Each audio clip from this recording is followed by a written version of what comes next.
Halo guys, jumpa lagi bersama saya Muhammad Rahmat atau MR dalam Desas Desus. Pada kesempatan kali ini kita kedatangan tamu Bang Darmizal.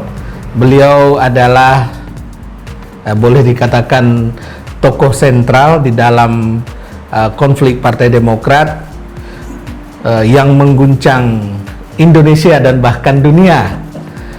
Kalau diibaratkan dengan gempa bumi itu mungkin 9,5 skala Richter gempanya, disertai dengan tsunami politik. Nah, hadir bersama kita Bang Darmizal, alhamdulillah ini di sela-sela kesibukan beliau yang luar biasa.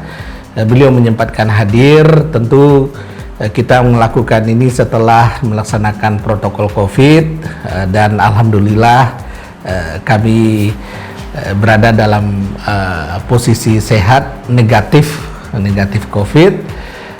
Namun sebelum kita bicara tentang hal-hal yang berat-berat terkait dengan politik, kita ingin yang rileks dulu, teman-teman semua, para pendengar, para penonton di seluruh tanah air dan dimanapun Anda berada. Siapa sesungguhnya Bang Darmizal ini? Sebagaimana kita tahu, atau yang saya tahu, beliau ini adalah orang dekatnya Bu Ani dulu, Ani SBY, bahkan juga sangat dekat dengan Pak SBY, dan beliau justru yang turun gunung, ya, turun ke lapangan, yang ikut mengerahkan kader-kader Partai Demokrat untuk memilih Pak SBY sebagai ketua umum waktu Kongres di Surabaya, ya Bang ya. Jadi boleh dikatakan tangan kanannya Pak SBY dulu. Dan juga Bang Darmizal ini yang kita tahu beliau adalah ketua umum Rejo, relawan Jokowi yang anggotanya tersebar di seluruh Indonesia. Dan saya iseng-iseng tadi guys bertanya ke beliau sebelum wawancara ini kita mulai, ini jaringannya Bang Darmizal ini kemana saja? Rupanya mulai dari atas sampai bawah beliau punya semua guys, gitu. Jadi yang hadir bersama saya ini bukan hanya orang biasa dan bukan sembarang orang begitu. Tapi ada yang menarik juga. Saya ngobrol-ngobrol tadi dengan beliau bahwa beliau ini dulu adalah penarik beca, gitu. Nah, jadi sebelum yang berat-berat, kita salaman dulu nih dengan Bang Darmizal. Apa kabar Bang? Salam COVID. Jadi alhamdulillah Mas Rahmat sehat. Mas Rahmat niku saking pundi to jawane. Loh, jangan panggil saya Mas Bang. Saya ini orang Sumatera. Oh, wajahnya wajah Jawa. sama kita. Sahabat Indonesia, baru kali ini ada kebanggaan terhadap seorang penggagas konflik. Tadi disampaikan oleh Mas Rahmat bahwa Darmizal adalah menggagas terciptanya konflik, bahkan menjadi tsunami di Partai Demokrat, begitu ya? Iya, tsunami-nya lebih dahsyat dari tsunami, ya. Kalau perumpamaannya kayak tsunami Aceh, ya, lebih dahsyat lagi. Ini tsunami politik. Jadi itu diskusinya para penyintas COVID-19. Mas Rahmat sudah kena COVID, ya, sudah divaksin juga sekarang. Alumni guys. Saya sudah kena divaksin dan sudah sebagai penyintas COVID-19 juga. Jadi insya Allah kita tetap prokes, tetap pakai masker nih karena dialognya. Jadi buka masker, saya buka masker dulu sebentar. Tapi Mas Rahmat sebentar sebelum saya jawab, saya ingin memberikan satu cenderamata sebagai rejo lawan Jokowi untuk Mas Rahmat. Oke, guys, belum apa-apa saya udah dapat hadiah dari Bang Darmizal. Gus.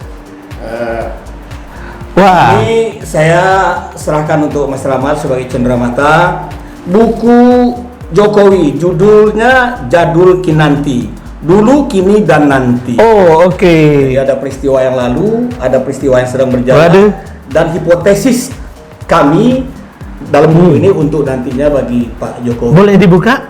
Dilihat, Boleh? guys. Ini bukunya, ini kotaknya aja mewah banget. Ya. Nah, dalamnya mewah banget, guys. Ini beredar nggak di toko buku?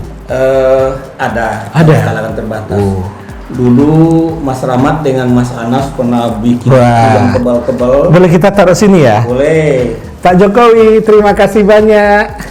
Ada bukunya, Pak. Nanti saya baca ya, Pak ya. Taruh sini. Nah, jadi gitu. Terima kasih banyak. Ini saya ambil langsung di rumah Pak Jokowi, di rumah Ibunda, Ibu Noto, Ibu Sujiatmi Noto Miharjo di Solo, di Jalan Pleret. Jadi ini di foto asli lalu dibuatkan gambar artnya. Ya, betul. Yang memfoto langsung Bang Saya Darmizal. sendiri yang moto. Wow. Disaksikan oleh Ibu waktu itu. Oke. Jadi buku ini Bang Darmizal sebagai Ya, penggagasnya, penggagas dan membuat judul. Ya, saya yang merancang dengan saudara saya, Wijiono Wasis, seorang budayawan dan penulis juga, sehingga buku ini lahir. Kita kasih nama Jadul Kinanti, dan ini juga bahagian dari tema disertasi saya di S3. Tipikal apakah kepemimpinan Jokowi ini? Oke. Jadi kepemimpinan yang partisipatif gitu. Ya. Baik. Tadi judulnya menarik ya guys ya. Ada Jadul Kinanti gitu. Rupanya Jadul Kinanti ini adalah Jokowi dulu, kini dan nanti. Jadi tadi saya suruh bawa sama Agus. Ini asisten saya. Agus ini sahabat Indonesia. Dia disuruh bapaknya untuk menjadi calon lurah di kampung. Nah, tapi karena menurut saya dan masyarakat di kampung sekitarnya, Agus belum cukup matang untuk jadi lurah. Jadi saya tarik dulu. Jadi digojlok dulu. Iya, saya gojlok dulu. Supaya jangan nanti kalau dia terpilih jadi lurah, jangan ujuk-ujuk dia nggak punya kemampuan, kan malu kita. Iya. Dia dilatih dulu agar dia punya kemampuan dan punya pengalaman, sehingga kalau memang Tuhan memberikan jalan untuk dia sebagai lurah, jadilah lurah yang memimpin rakyat, bukan lurah yang menjadikan keluarganya sebagai dinasti, apalagi dalam struktur nanti muncul tirani. Ini nggak boleh. Agus harus jadi pemimpin yang betul-betul merakyat. Iya. Saya tarik dulu dia. Kalau gitu Agus guru politik level nasional. Jadi lurahnya nanti lurah nasional gitu. Lurah nasional. Gitu. Makanya Agus saya bawa tadi, suruh Gus bawa bukunya untuk Cendramata bagi Mas Rahmat gitu. Oke. Jadi menarik tadi. Dari buku, menulis buku dan inisiator buku Jokowi dulu, kini dan nanti. Dan ini dulu di buku-bukunya disebarkan kapan ini, Bang? Iya. Ini terkait buku dulu ya. Baik. Pada medio Agustus kalau nggak salah 2017 Jokowi itu dihebohkan dengan tuduhan PKI.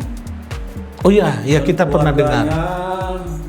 Adalah ibunya ini itu segala macam lah. Keluarganya adalah orang-orang yang terlibat PKI, kira-kira gitu. Ini membangkitkan rasa solidaritas kejiwaan kita.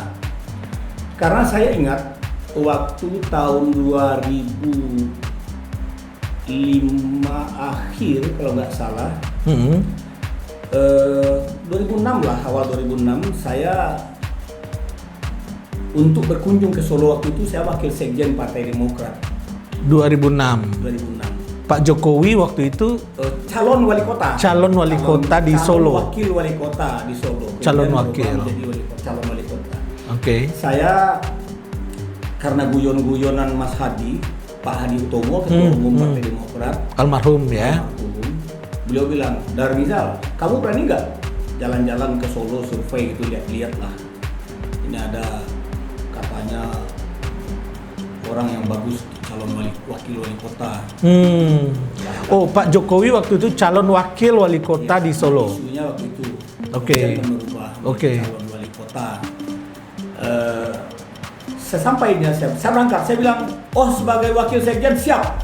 Kan kita ketua kita kan kolonel serasa jenderal. Iya.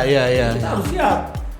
Kolonel pangkatnya, reputasinya jenderal, sehingga mengangkat Partai Demokrat dari 7% sekian menjadi 21%. Iya, tinggi sekali. Tinggi sekali. Itu tertinggi sepanjang sejarah.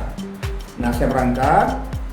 Waktu saya berangkat ke Solo itu, saya melakukan kunjungan lah. Saya lihat keluarga Jokowi. Terbayang oleh saya waktu bertemu dengan ibu saya sendiri di kampung. Oh. Yang pakai kerudung, yang kalau kita di kampung itu pakai baju kurung lah. Pakai baju kurung ya. Kurung. Ya. Sehingga betul-betul keluarga yang sakinah menurut saya, keluarga yang sangat religius dalam konteks menjalankan ibadah, yaitu agama Islam yang beliau jalani. Saya teringat itu.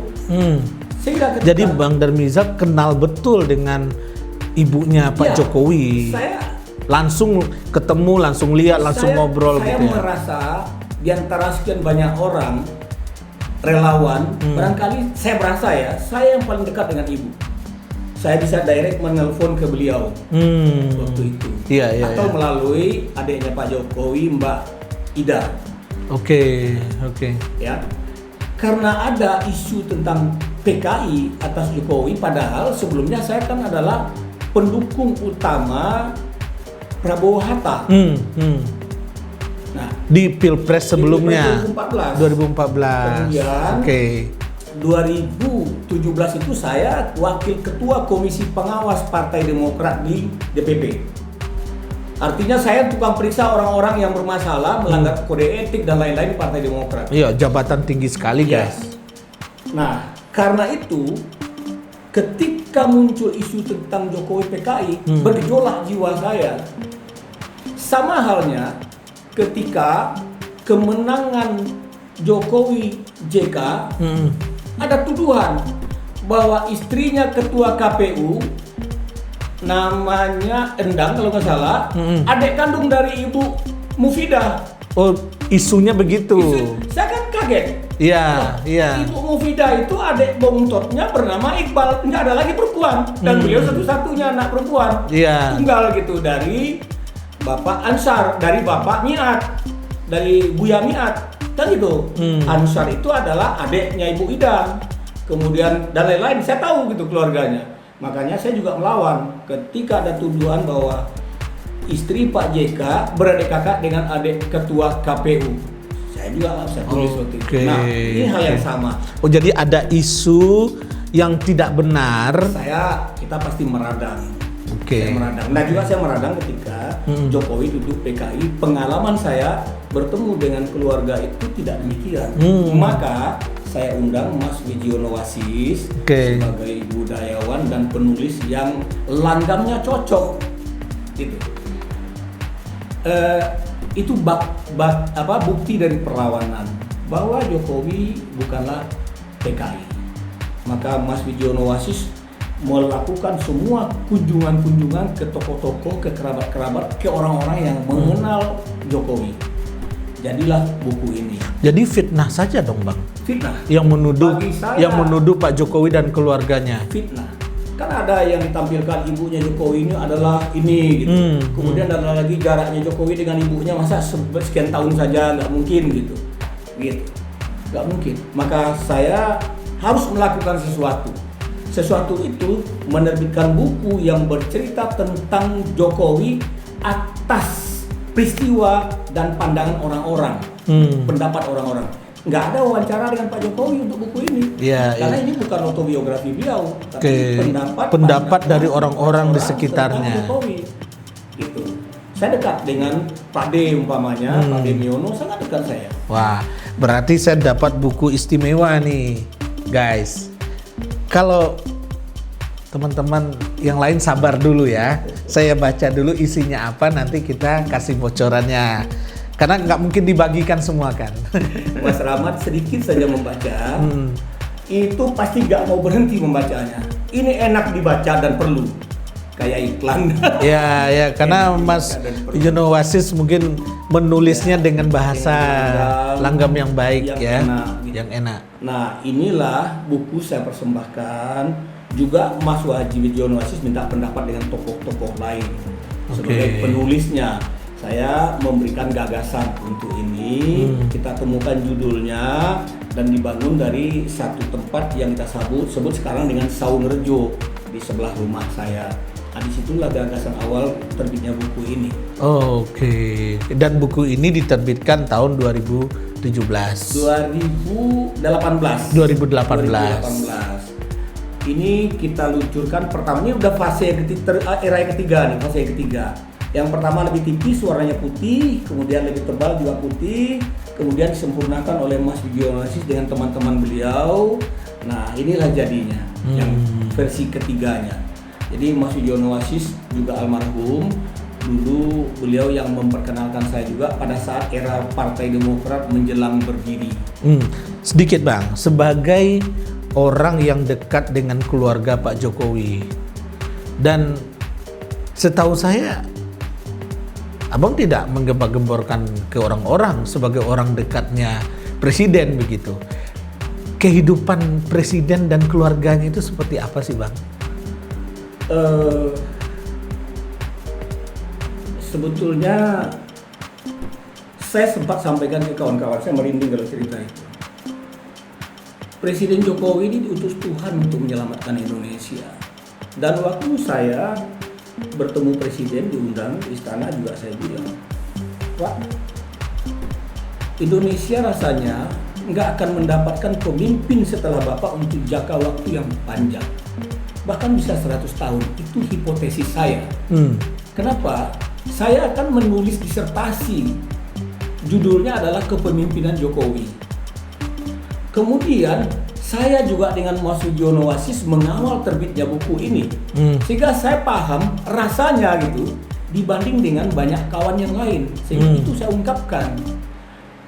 Saya waktu mengajak Mas Yono Wasis pertama kali ke Solo, ke Jalan Pleret di nomor 9 di Solo itu, di rumah beliau, pojokan itu. Nggak percaya orang bahwa itu adalah rumah ibu kandungnya seorang presiden yang sedang berkuasa. Oh, kenapa? Begitu sederhananya. Begitu sederhananya. Terus kedua, karena ibu belum ada di rumah, saya sampai di rumah janji dengan ibu itu sekitar jam 10. Tapi jam 9.30 saya sudah sampai di rumah. Terbang dari Jakarta pagi jam 6, kemudian langsung mendarat, langsung ke rumah. Too early datangnya saya, lebih cepat. Oke, ya. Jadi kami menunggu dulu, ada warung kopi di depan rumah beliau, warung kopi, kami ngopi-ngopi dulu. Begitu ngopi-ngopi, datang mobil Honda CR-V tua, warna coklat, saya masih ingat. Warna kopi susu kalau nggak salah, datang. Masuk ke samping lewat sana, saya cuek saja, kawan-kawan cuek saja. Setelah masuk ke rumah, saya nggak lihat masuknya karena rumah di samping, masuknya lewat samping. Pengawal manggil, Pak Darmizal, ibu sudah datang. Loh, kapan datangnya gitu? Itu Pak yang pakai mobil CR-V. Yang nggak kebayang itu seorang ibunya presiden pulang dari pengajian mobilnya CR-V. Yang benar, CR-V tua. CR-V tua, CR-V. Ibunya CR-V presiden loh. 2005 atau 2007 lah. Ibunya presiden. Bayangkan. Jadi nggak pakai mobil mewah, rumah mewah gitu? Beliau cuma disetir. Kalau nggak salah Mbak Ida yang nyetir atau siapa gitu yang nyetir, karena kita lihat begitu mobilnya, kita kalau tahu kita mobilnya beliau pasti kita siap dong berdiri, pasti kita melambai, Bu kami udah datang kan gitu. Tapi kita anggap mobil orang biasa, mobil tetangga atau mobil lewat, ya kita sambil ngopi-ngopi, atau dipanggil oleh yang jaga rumah gitu. Yang jaga rumah. Pak Darmizal, ibu sudah datang, monggo dipersilakan masuk. Begitu bersahajaannya. Maksud sederhana sekali. Sederhana sekali. Beliau menyatakan, maaf, ibu tadi pengajian dulu karena agak terlambat, karena agak panjang pengajiannya ibu terlambat. Gitu. Kita senang sekali, kita begitulah. Saya bawa waktu itu Wijion Wasis, Mas Wijion Wasis, kemudian ada juga Nah, Ketua Komisi Pengawas Partai Demokrat, Dr. Ahmad Yahya juga saya bawa sebagai saksi. Mereka masih bisa bersaksi atas peristiwa itu. Dan iya, 10 tahun kita mengenal presiden sebelumnya. Kalau datang seorang keluarga itu kan perlu dengan pengawalan, perlu dengan apa segala macam. Iya, ini orang nomor 1 di Republik. Begitulah menggambarkan kehidupan ibunya Bapak Presiden Jokowi yang saya lihat, yang saya ketahui. Wah, kenapa Pak Jokowi nggak marah ya kepada yang mengkritik, yang menghujat dan segala macam ya? Jadi satu ketika di dalam pertemuan berikutnya, saya ulang lagi, saya biasanya rajin ke Solo itu 1 kali 2 bulan untuk bertemu ibu. Saya menganggap setelah bertemu dengan beliau ada kesejukan di hati saya. Karena setiap hari, hampir setiap hari lah Presiden Jokowi ini kan dihujat orang terus menerus. Ya. Macam hujatan datang. Pernah ditanya nggak ke Pak Jokowi? Pernah. Pak, ini dihujat-hujat orang, Bapak kenapa nggak balas agak saja? Berkorelasi nih. Agak berkorelasi. Saya tanya ke ibu, Bu, kalau ibunya presiden yang lalu-lalu itu kan tampilnya banyak diwawancara segala macam gitu. Ibu, saya sekali diwawancara juga dong. Gitu. Beliau bilang, enggak perlu, enggak usah. Kita berpartisipasi untuk suksesnya Joko melalui doa dan doa. Yang saya inginkan adalah Joko tetap sebagai dirinya sendiri yang amanah dan tidak memanfaatkan milik rakyat untuk kepentingan dirinya. Tidak memanfaatkan milik negara untuk kepentingan dirinya pribadi. Ibu Jokowi bilang begitu. Jokowi bilang. Oh, humble sekali. Jadi kaitannya pada saat di istana, saya tanya ke Pak Presiden, Pak, kaitannya sama. Apa bilang Pak Presiden? Biarlah saya yang dihujat, yang dimaki, atau apapun kata orang tentang saya, asal jangan ibu saya. Oh, Pak Jokowi bilang begitu. Ibu adalah segala-galanya. Jadi itu kaitannya. Ibu nggak ingin tampil sebagaimana orang-orang gitu. Beliau menjalani pengajian rutin sebagaimana mestinya, tapi mengiringi anaknya dengan doa. Baiklah guys, kita sudah dengarkan uraian-uraian dari Bang Darmizal terkait dengan bagaimana beliau sangat dekat dengan keluarga Pak Jokowi, presiden kita, dan beliau juga sudah menjelaskan alasan-alasan kenapa beliau melakukan hal-hal yang sifatnya untuk menjelaskan kepada publik bahwa Pak Jokowi dan keluarga Pak Jokowi sama sekali tidak ada hubungannya dengan PKI. Pak Jokowi adalah orang yang sangat taat beragama dan itu adalah fitnah. Pada video berikutnya, Bang Darmizal akan menceritakan kepada kita bagaimana pengalaman masa kecilnya, pernah menjadi seorang tukang beca, pernah membawa jadi kenaik mobil, pernah terlantung-lantung, pernah merantau, mencari nafkah dengan membiayai diri sendiri untuk sekolah sampai kuliah. Dan kemudian dengan pengalaman-pengalaman pahit seperti itu, akhirnya beliau menjadi seorang sosok yang sangat ditakuti oleh keluarga Cikeas. Saksikan terus video desas-desus ini, wawancara kami bersama Bang Darmizal. Silakan subscribe, kasih like, komentar untuk peningkatan mutu pelayanan kami kepada Anda. Salam sehat, salam sukses. Mudah-mudahan kita senantiasa terhindar dari COVID. Sampai jumpa.